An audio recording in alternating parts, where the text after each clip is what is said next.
with the big news of the Preakness Stakes coming up on Saturday, and we got big news this morning. Let's just get right to it. I'll just start it off right now. Muth has been scratched from the 149th Preakness Stakes. He was the 8-5 morning line favorite. He will not run. He has been scratched. Number 4, Muth spiked a 103 fever this morning, I guess, or maybe it was Monday morning, and has been scratched from the race. Papa Dude, the morning line favorite, out of the Preakness, leaving us with a field of 8. What are your thoughts? Well, it has messed everything up, right? We're going to just had a brief discussion before we went on the air, and it's changed everything. I mean, to me, this was a fairly easy pick. You know, this horse is well rested. And now you got to just completely revamp what you were thinking. So, yeah, it's really, you know, I haven't really had time to sit down and really analyze it as well as I want to, but I got a couple of ideas of which way to go. So I'm sure we're going to probably discuss the same things as we go through this today. Yeah, we will discuss that later on in the show, but it is some just crazy news. You didn't really see this one coming. I know last year when we had all those scratches for the Kentucky Derby, you kind of saw them coming. You know, you heard kind of the rumor mill churning a little bit, and you thought, well, okay, maybe it is going to happen. This one just kind of seems like out of the blue. This is a horse that the last time we saw him was beating Mystic Dan, the Kentucky Derby winner, by over 6 lengths, a dominant Arkansas Derby performance. So, yeah, it's really something to see Muth out of this race now. Like I said, even though Mystic Dan was the Kentucky Derby winner and is going for the second leg of the Triple Crown, he was the second choice behind Muth, and rightfully so when you look at that head-to-head matchup. Well, you know, because Muth he would have been one of the favorites in the Kentucky Derby had he ran. He may have been the favorite. He may have. Mm-hmm. So yeah, that's a problem. I mean, that was just something that happened. Yeah, he beat him by 6 lengths. Really won the Arkansas Derby pretty handily. Mm-hmm. Legitimate favorite going into this one, well rested.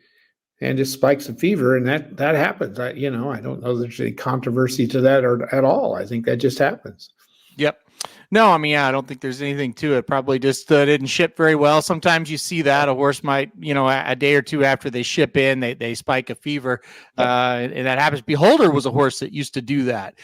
She'd kind of get a little bit sick when they'd ship her somewhere, and she missed the Breeders' Cup one year at Keeneland because of that as well. So it's not an uncommon thing. I mean, it's not a common thing either, obviously, but it's not something that is real surprising. And hopefully they can get him back. 103 sounds kind of high to me. So hopefully, I think in a human that's high. I don't know about a horse. Right? Yeah, I don't know that either. But it seems kind of high. I think he's not feeling too well. I'm sure if his temperature is that high. So once again, Muth scratched out of the 149th Preakness. Okay, let's go on to analyzing the race now. Okay. We've got that news out of the way. And we've got a field of now 8. I've put it up on the screen now if you're watching. And if you're listening, a field of 8. The 4 is scratched out of it. That is Muth. So we'll have 1 through 3 and then 5 through 9. We'll just go through them one by one. It won't take near as long as the Kentucky Derby. Drawing the rail is Mugatu. Papa Dude, any interest in Mugatu? No. Do you have any interest in him? No, not at all. Okay. Number 2 is Uncle Heavy. He was the winner of the Withers Stakes, and then a distant fifth in the Wood Memorial. Any thoughts on that? More. I like him more than I do the 1. He does have a couple of wins, and one has 3. Mm-hmm. I don't think so. Could get up and get a piece of it, maybe.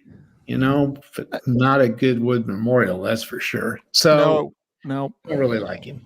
Yeah, I don't either. I do like Irad Ortiz Jr. gets a board. Yeah. You'd think maybe he could have found a better mount. I don't know. I don't like it. Yeah, that's surprising, isn't it? Kevin B chimes in. So I was wondering about this. From my family owning barrel racing horses, I think 99 to 101 is a normal temp. So 103, yeah, that's fairly high. Okay. All right. Let's keep going here. Number 3 is Catching Freedom, 6-1 on the morning line here. Winner of the Louisiana Derby, winner of the Smarty Jones Stakes, 4th, only beaten a length and 3/4 last time out in the Kentucky Derby. Thoughts on him? I really like him. This is one that I really like. I went back and watched the Kentucky Derby twice. He got shuffled back in the pack for most of the race. He then got to the inside coming down the stretch, and I'm telling you, he was running almost as good as the two that almost caught Mystic Dan. Yep. So he was running really well. He only lost by a length and 3/4. He was right there. A little shorter this time. I like this horse. The problem is, what does he have left? That's the issue. Running back 2 weeks later after running so hard in that race, he was 13th, 6th, 5th, and 4th, and was closing very well.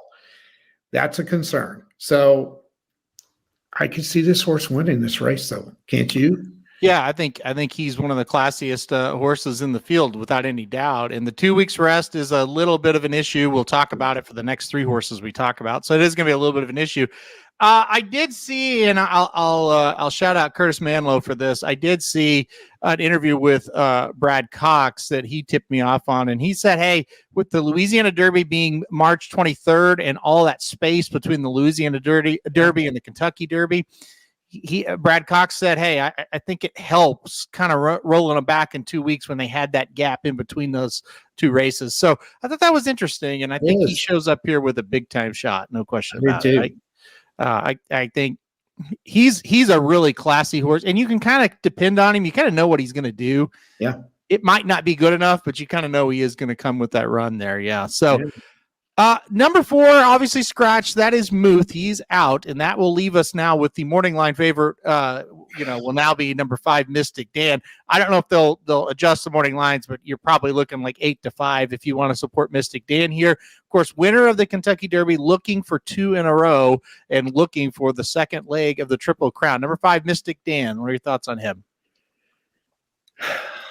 I don't know that I can pick him. I don't know. I don't have a good reason. I mean, he ran great. He had a perfect trip, in my opinion. He just had that one little bump as he was coming down the stretch that he squeezed through there to stay on the rail. Very impressive. It did not bother him. It didn't throw him off.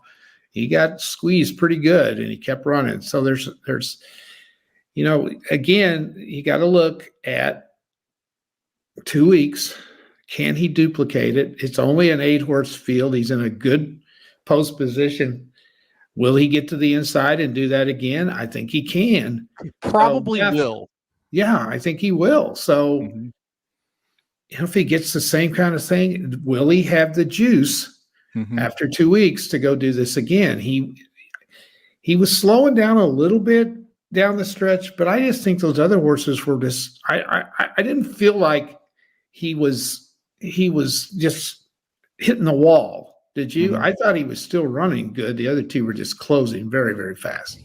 Yeah, I mean, it was a little of both, I think. I don't think he was finishing with just a ton of energy, but he wasn't stopping either, because if he was stopping, he would have got beat. Yeah. Look, you mentioned it. The trip is the thing. Mugatu, Uncle Heavy, Catching Freedom. He totally can outbreak those 3, right? Yeah. Those are the 3 horses too. He's inside. So it's horse racing. Anything can happen. He could stumble out of the gate and be last. You never know. But if he comes out of the gate okay, I think they'll just ride him, get him right there to that rail again, and do the exact same thing. Why would you not? And I think not. Absolutely. Yeah. I think that I think that's the strategy, and that's what I would do. There's no reason to change any of it. So I'm not going to bet him at 8-5. Yeah. I don't feel that good about him. Yeah. I think that's going to be the big thing. How low is this horse going to go odds wise? And it's probably going to be pretty low. Yeah. I don't know if he'll be sub even money or not, but I do think he's going to get bet pretty hard now. He fits. And if he runs a Kentucky Derby race, it's, they're going to have to really run well to beat him. There's no doubt about that. No doubt. So we'll see what happens. Also, another thing that really goes to Mystic Dan's favor, and Kevin B mentioned it in a comment earlier, there's a lot of rain in the forecast here for Baltimore. We know now, look, he's done it over a fast track too now. He won the Kentucky Derby over a fast track, so you can't really call him just an off-track type of horse. Nope. But we've seen perhaps the best race of his career in the mud at Oaklawn, how good he looks. So moisture in the track's not going to hurt him Don't think whatsoever in this race. Yeah, I think, since Muth is out, it really increased his odds to get this second leg. It really does. Big time. Yep. Yeah. No doubt about it. Got to include him on the tickets. It's just hard for me to bet him at 8-5. I don't want to call that a fluke in the Kentucky Derby because it really wasn't. No. He ran a great race. He did. I compare it a lot to last year with Mage. I can't really call what Mage did a fluke because it was really impressive. Like a fluke to me is like Rich Strike, like the pace melts down and he's weaving it out. Like Mystic Dan and Mage both, they just ran huge races, but nothing like weird happened for them to win. They just got it done. Yeah. Does that mean they're great horses and they're going to be great horses moving forward? No, but on that day, you're right. They certainly they earned it. All right, let's go to the D. Wayne Lucas pair here. Number 6, Seize the Gray, coming off a win in the Pat Day Mile. What do you think about Seize the Gray and his chances? Well, I don't think too much. I mean, never has really done anything. The Mile. This is not a mile. So I don't like him that well. Do you? Not really. No, I don't think he can win. The Pat Day Mile was a very weak running of the Pat Day Mile. He gave him a lot of credit. I mean, he won and he ended up clearing him there at the end. Lucas was kind of saying that he didn't know that this horse really wanted to go that far. And then, here he is in this one. Yeah. The Bluegrass, he wasn't anywhere to really be found. The Jeff Ruby Stakes, he ran okay in that race. I mean, I won an allowance at Oaklawn by a length. Yeah. I mean, there's worse 15-1s you can play. He's not really for me. But I think the question is, do you like him better than the next 15-1? Well, on the other, that'll be number 7, Just Steel, also 15-1. Now he exits the Kentucky Derby where he got in a pace duel and just totally quit. Yeah. But 2 races back, he was only 2 lengths behind Muth, and Muth, if he was here, would have been 8-5, bet down to probably 6-5. So if you liked Muth, do you like Just Steel a little bit? What do you think? Yeah, no, I don't. Got a jockey change. I think that's interesting. Well, we kind of knew that would happen. Yeah. He had no business being in a speed duel. That's not his style. I think the jock got him up there and just kind of let him go, but that's not what he needed. Although he's usually third or, and when he runs well, he's usually third or second or fourth. He's not far off the pace. You wouldn't describe him as pressing the pace like he was in the Kentucky Derby. He pressed it in the Derby. His other races, he's just kind of like 2 off of it, 2 legs off. Yeah. And I think to people asking, do you think they'll gun him? I don't. I think this race they'll sit him about 2 to 3 lengths off. Well, there's only 8 horses, so it's a little different. Yeah. The dynamics of the Kentucky Derby and what happens in the Kentucky Derby, trip wise, pace wise. You kind of draw a line through it and go back to what have they done in the other quote unquote normal races. Yeah. And he has some good races in him. Yeah. Second in the Arkansas Derby, that's probably the best race he's ran. He was very good in that race. He was right there the whole way. He just doesn't have that kick to win it. He can stay with you, but he doesn't close. He just can't close it down. With Muth out, and you want to throw a horse in for like a superfecta or something, you might do him at a price. I would prefer him over his stablemate. I think he's got more class. I think we kind of know he wants to go this far. And look, he gets Joel Rosario aboard, and he's the better of the 2 jockeys there as well. So I prefer the 7, Just Steel. Oh, I do too. As well in this one. Yeah. Over the 6, I should say, Seize the Gray. Yeah. All right, let's go to the last 2 here. We'll start with the Chad Brown runner, number 8, Tuscan Gold. And here is Chad Brown once again sitting here with a horse that could do it, right? He saved this horse for the Preakness. He scratched him out of the Peter Pan last weekend to run him in the Preakness because he's doing well. Thoughts on Tuscan Gold? This is a sneaky one. Mm-hmm. Well rested, has impressive maiden win. Wasn't awful in the Louisiana Derby, losing by a length and 3/4. Yes, this one's a serious threat, I think. Very lightly raced. That's a little bit of an issue for me, but with the jockey trainer combination, I don't worry about that too much. This is one that'll be on my tickets. That is for sure. I think this one's a legitimate threat. Yeah, this horse reminds me a whole lot of early voting for Chad Brown, who won this race. Yep. In what year was that? Let's see. Chad Brown, 2022 early voting won this race. And this one reminds me a lot of early voting. Tuscan Gold had a big maiden special weight win, and then went up, ran in a prep, got third, beating a length and 3/4. Of course, early voting, got second in the Wood, and then skipped the Derby and went right here to the Preakness. I think he'll run a huge race. I really do. I'll be completely. What's that? At 8-1, no, he won't be 8-1. He'll probably be like 5. Yeah. I think this is one that if you want to take a chance on one as your favorite, as your pick, this might be the one to go with. Yeah, spoiler alert here. I don't have a pick at this time because I honestly, Muth was a single in everything for me. Absolutely. Everything. And now I have to pretty much re-handicap the race. So basically, I've got all the handicapping done. I had the wagering plan. And then when Muth scratched, I've got to kind of go back to the drawing board for this race.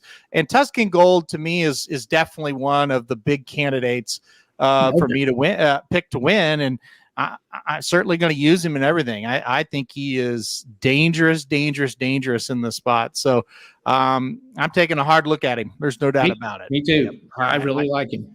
I'm very concerned about. Well, not concerned. I should say he's a huge contender for me. Yep. Huge contender. All right, last one, number 9, Imagination. Here, the other Bob Baffert, who is now the only Bob Baffert.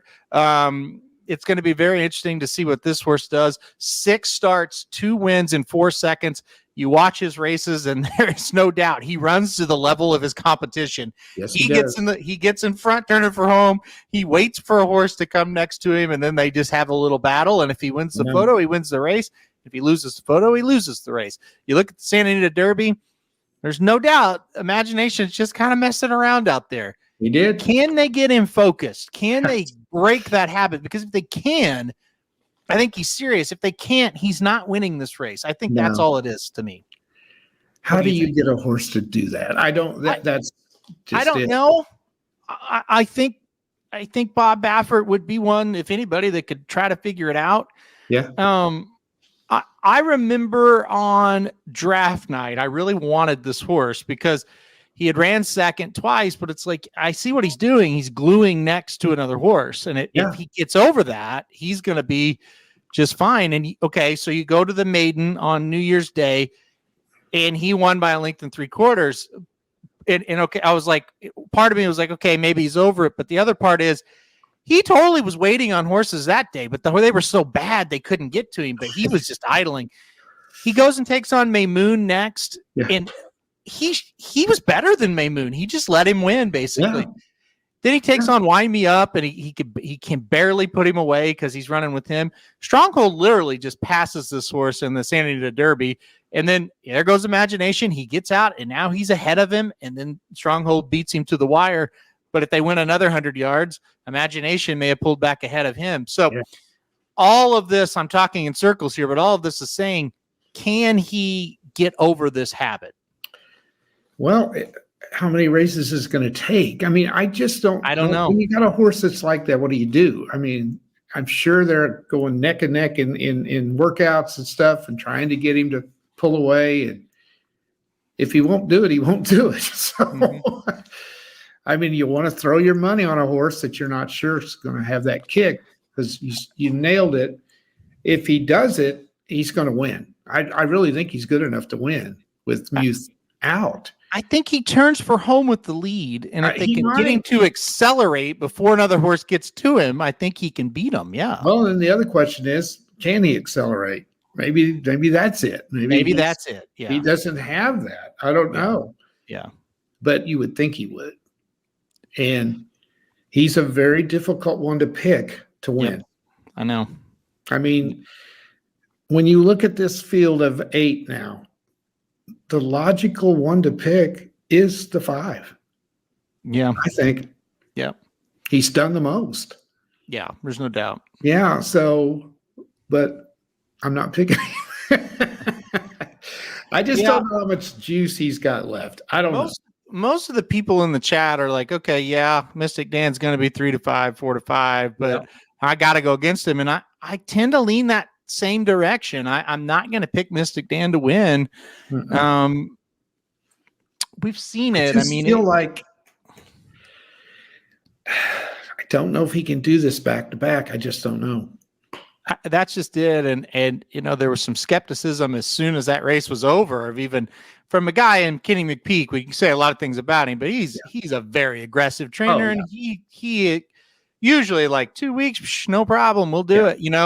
He was very hesitant to even kind of start the horse, which tells me he's not overly confident in this horse's ability to come back in 2 weeks. Right.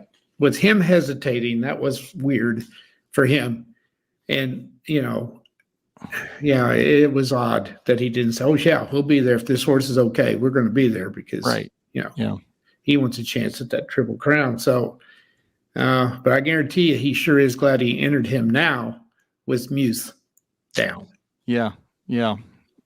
I don't know. It's very interesting to see. I just don't think I can bet him at that low price. Kevin B says Kenny called his one horse a gorilla the week prior to the race, and here has made 10 excuses pre-race. So he's talking about Torpedo Anna. He was all about Torpedo Anna. He was all about how great she was. And to his credit, this time around, it came to be. She really was. And I want to point out something else.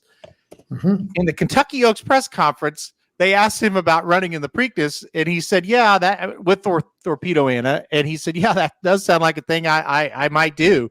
He said, well, we'll think about it. Well, of course, he wins the Kentucky Derby, so you're not running her now. But again, the point of it is, I think he likes Torpedo Anna better than he likes Mystic Dan. And I think you just have to listen to his comments. So, yeah. McPeak also, yes. JL says McPeak admitted he's already had a bad race off of a short break. It's hard to trust him here. Yep. And that's the thing. I don't think it's impossible Mystic Dan wins the race. I don't. But we have all these signs from a trainer who's usually pretty boastful about his horses, right? Kind of telling you, I don't know about this. I know. And again, sometimes that's BS. They go out, they run well, they win. I think the thing is, now, if you want to back him, you're going to have to choke down a very short price. Yes. And that's when it gets hard. That's when it gets tough. Yep. And the other thing, and I don't mean this as a knock on McPeak, because he's having a lot of success all over the place with a lot of different horses. Are we holding it against him that that's who he is, and sometimes they run well and sometimes they don't? Are we holding that against him? I'm about ready to stop doing that with him. They have a hard time when McPeak gets hot, and it happens a lot. He'll get hot and he'll win a bunch. He's good. He'll win a bunch of races, and then the next starts for all of them, they don't run quite as well. I know. We've seen it. And that's the thing. Yeah, we are holding that against him, but we probably should be holding that against him. Yeah, that's kind of what I'm thinking. Yeah. And at a short price, I just don't have enough confidence in him, not McPeak, but in the horse. Yeah. I just don't. Coming back. And like Mark said, I really agree with Mark. He had a dream trip. I mean, he just stayed on that rail. The only problem he had was when he accelerated and headed for home. He got squeezed by the horse beside him, but he got through there and kept running, which is very impressive. Yep. That's the only issue he had. He just sat there perfectly. Another thing to kind of talk about here, this horse has not put 2 races in a row together. He has not won 2 straight races. Forget about the time between. Yeah. Never in his career has he won 2 straight times. And look at this. Yeah, he looks a lot like him when you look at his resume. Yeah. Huge race, not so good. The only difference is his losses aren't oh my God, he was awful type losses, right? They were just like, yeah, he was just kind of flat, right? Yeah. So look, I think that at the end of the day, I think we're more likely to see an Arkansas Derby type performance from him, which was okay, but it wasn't that good though. Nothing that can win the Preakness. Yeah.